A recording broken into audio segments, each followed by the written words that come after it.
Wrestling federation of India के पूर्व अध्यक्ष बृजभूषण शरण सिंह के खिलाफ यौन शोषण से जुड़ा मामला है, जिसमें महिला पहलवानों ने आरोप लगाया है। राउज एवेन्यू कोर्ट में बृजभूषण शरण सिंह पेश हुए हैं। कोर्ट ने 10 मई को बृजभूषण के खिलाफ आरोप तय कर दिए थे। आईपीसी की धारा 354, 354 ए और 506 के तहत बृजभूषण शरण सिंह के खिलाफ आरोप तय हुए हैं। कोर्ट के तय आरोप स्वीकार करने से बृजभूषण शरण सिंह ने इनकार कर दिया है। बृजभूषण शरण सिंह ने कहा है कि वो मुकदमा का सामना करेंगे। और आज जो पूरे कोर्ट के प्रोसीडिंग के दौरान नजर आया, कोर्ट ने बृजभूषण शरण सिंह से पूछा कि क्या वो अपनी गलती मान रहे हैं। कोर्ट के सवाल पर बृजभूषण शरण सिंह ने जवाब दिया, कोई सवाल नहीं है, जब गलती की नहीं तो क्यों मानूं। अब 1 जून को इस मामले की अगली सुनवाई होगी।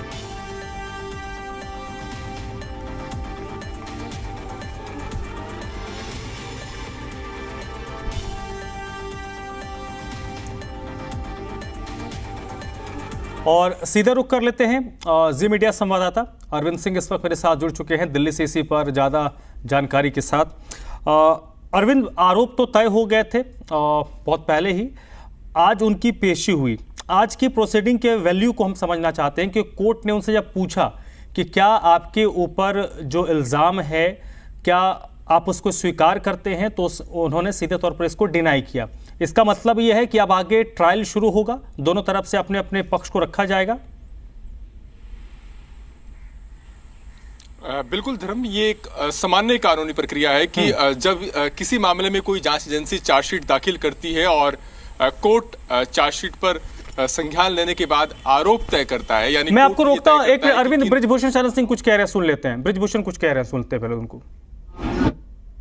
गुनाही का पूरा सबूत है ये सारे सर आपने टिकट कट गया इस मामले की वजह से। हमारे बेटे को टिकट मिल गया है। सर आपने कहा कि भाई मैं गलती नहीं है तो मानने का सवाल ही नहीं है। आप क्या कहना चाहेंगे? आपने स्वीकार नहीं किया है, आपने अपराध को कहा गलती नहीं है तो मानने की सवाल ही नहीं है।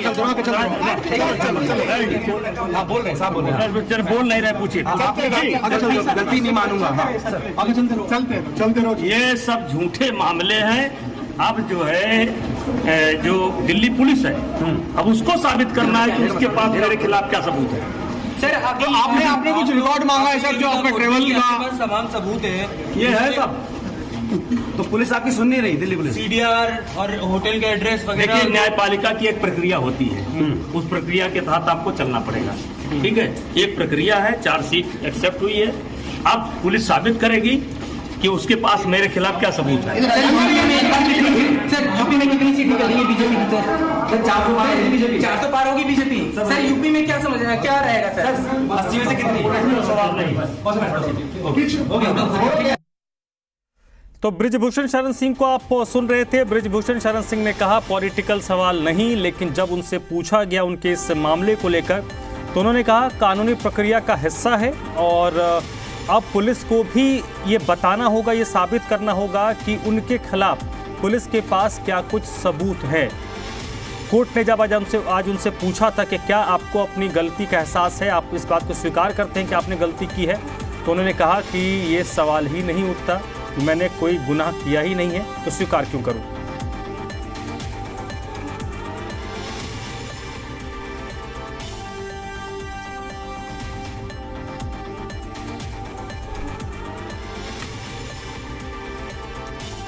तो 10 मई को आईपीसी की धारा 354, 354 ए और 506 के तहत बृजभूषण शरण सिंह के खिलाफ आरोप तय किए थे। एक बार फिर से रुक कर लेते हैं, अरविंद सिंह हमारे साथ जुड़े हुए थे। अरविंद, अब आप अपनी बात को कंप्लीट कीजिए। देखिए धर्म, मैं यही बता रहा था कि ये एक सामान्य कानूनी प्रक्रिया होती है। जब कोर्ट किसी मामले में आरोप तय करता है तो आरोपी से पूछता है कि वो उन आरोपों को स्वीकार करते हैं या नहीं, और ज्यादातर केस में आरोपी आरोपों को स्वीकार करने से मना कर देते हैं। इसे कानूनी भाषा में प्लीड गिल्टी बोलते हैं। अगर प्लीड गिल्टी से इनकार कर देते हैं आरोपी, तो ऐसी सूरत में उन्हें मुकदमे का सामना करना होता है। अगर इसी स्टेज पर कोई आरोपी आरोपों को स्वीकार कर लेता है तो फिर उसके खिलाफ मुकदमा नहीं चलता, फिर कोर्ट सिर्फ सजा का जो पहलू है उस पर सीधे जीरे सुनता है और सजा तय करता है। तो यहाँ पर भी बृजभूषण शरण सिंह और उनके सहयोगी विनोद तोमर ने पहला विकल्प चुना है और उन्होंने ये कहा कि वो आरोपों को स्वीकार नहीं करते हैं। साफ है कि उन्होंने मुकदमे का सामना करने का विकल्प चुना है और ऐसे सूरत में अब 1 जून से इस मामले में जो मुकदमे की कार्रवाई है वो शुरू हो जाएगी, यानी दोनों पक्षों की तरफ से जिरह होगी, दोनों पक्षों की तरफ से गवाह और सबूत पेश किए जाएंगे और उसके बाद कोर्ट आगे तय करेगा कि बृजभूषण के खिलाफ जो आरोप लगे हैं क्या इस नाते वो आरोपी है, दोषी है या नहीं, इस पर कोर्ट का फैसला आएगा। ये जो स्टेज है इसलिए महत्वपूर्ण है क्योंकि कोर्ट इस बात की तस्दीक करता है कि जो आरोपी है क्या उसको जो आरोप जिन धाराओं के तहत तय किए गए हैं उसकी पूरी जानकारी है या नहीं और क्या वो इसी स्टेज पर आरोपों को स्वीकार करता है नहीं, क्योंकि अगर इसी स्टेज पर आरोपी आरोपों को स्वीकार कर लेता है तो फिर ट्रायल का जो पूरा लंबा वक्त है वो बच जाता है और फिर कोर्ट सीधे सजा पर जिरह सुनता है। लेकिन बहुत कम केस में ऐसा होता है। यासीन मलिक का केस मुझे याद आता है, जब उन्होंने प्लीड गिल्टी किया फिर कोर्ट ने सीधे सजा पर जिरह की थी। एनआईए की तरफ से जो मामला दर्ज किया गया था पटियाला हाउस कोर्ट में हुआ था। ज्यादातर मामलों में आरोपी यही कहते हैं कि आरोपों को नहीं स्वीकार करते और फिर मुकदमे का सामना करना चुनते हैं। यहां पर कोर्ट ने सबसे पहले बृजभूषण शरण सिंह जब पेश हुए तो उनसे पूछा कि आपको जानकारी है क्या जो आपके खिलाफ आरोप लगाए गए हैं। उन्होंने कहा मुझे पूरी जानकारी है।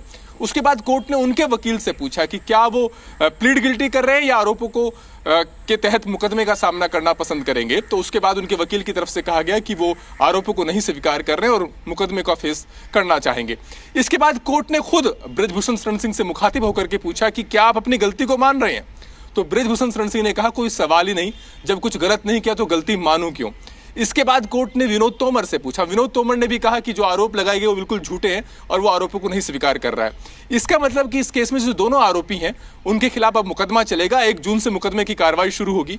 बृजभूषण शरण सिंह के खिलाफ जो धाराएं लगाई गई हैं जिनके तहत आरोप कोर्ट ने तय किया है वो आईपीसी 354, 354A और 506 हैं और इन धाराओं के तहत अब उनको मुकदमे का सामना करना होगा और मुकदमे के दौरान उनकी कोशिश रहेगी कि वो अपने आप को बेकसूर साबित करें।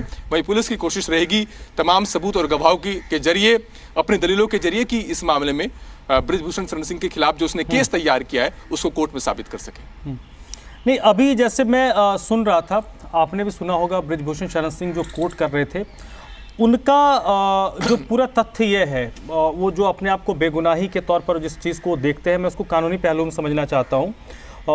उन्होंने कहा कि क्योंकि मेरे खिलाफ जांच एजेंसी ने आरोप लगाए हैं, उसमें धाराएं उन्होंने ऐड की है, अब उनको साबित करना होगा कि मेरे खिलाफ उनके पास क्या कुछ सबूत हैं। यानी बृजभूषण शरण सिंह का जो पक्ष है वो इस चीज़ को देखना चाहता है, वेट करना चाहता है कि उनके खिलाफ क्या कुछ सबूत है जो इस बात को तस्दीक करते हैं कि वो आरोपी हैं। यही सवाल अगर आप सरकारी वकील से पूछेंगे तो वो ये कहेगा धर्म की अब बृजभूषण शरण सिंह को साबित करना होगा कि वाकई निर्दोष हैं वो। तो दोनों पक्षों के पास जिम्मेदारी है कि वो कोर्ट के अंदर अपने अपने पक्ष को साबित करें। लेकिन जो स्टेज होती है, जिस तरीके से क्रिमिनल ट्रायल बढ़ता है, उसमें 2-3 स्टेज बहुत महत्वपूर्ण होती है। पहला ये कि जब चार्जशीट दायर होती है तो चार्जशीट पर कोर्ट कोग्निजेंस लेता है या नहीं लेता है। कोग्निजेंस लेता है तो कोर्ट प्राइमा फेसी मानता है कि केस बनता है। कोर्ट जब आरोप तय करता है उस वक्त बहुत महत्वपूर्ण होता है कि कोर्ट क्या इस बात से कन्विंस है कि जांच एजेंसी की तरफ से जो केस तैयार किया गया है क्या उन्हीं धाराओं के तहत मुकदमा चल सकता है नहीं। कोर्ट ने आरोप तय किए हैं 354, 354A और 506। इसको आम भाषा में आप ये समझ सकते हैं कि कोर्ट इस बात से प्राइमा फेसी कन्विंस है कि इन धाराओं के तहत आरोपी के खिलाफ मुकदमा चल सकता है। ये 2 स्टेज में जांच एजेंसी के पक्ष में जाहिर तौर पर गई हैं। अब जो मुख्य स्टेज है जिस पर आरोपों पर बहस होगी, जिरह होगी, गवाहों की गवाही रखी जाएंगी, सबूत रखे जाएंगे, वो ये तय करेगा कि बृजभूषण शरण सिंह वाकई दोषी हैं या फिर आरोप से उनको बरी किया जाता है। ये कोर्ट को आगे तय करना है। लेकिन जो 2 स्टेज गई हैं चार्जशीट पर कोग्निजेंस और आरोप तय करने को लेकर, उसका मतलब ये कि कोर्ट प्राइमा फेसी तो मान ही रहा है कि ऐसे आरोप है कि जिनके खिलाफ चलते मुकदमा चलाया जा सकता है कम से कम। अब मुकदमे का नतीजा क्या रहता है ये कोर्ट बाद में तय करेगा तमाम पक्षों की जिरह सुनने के बाद।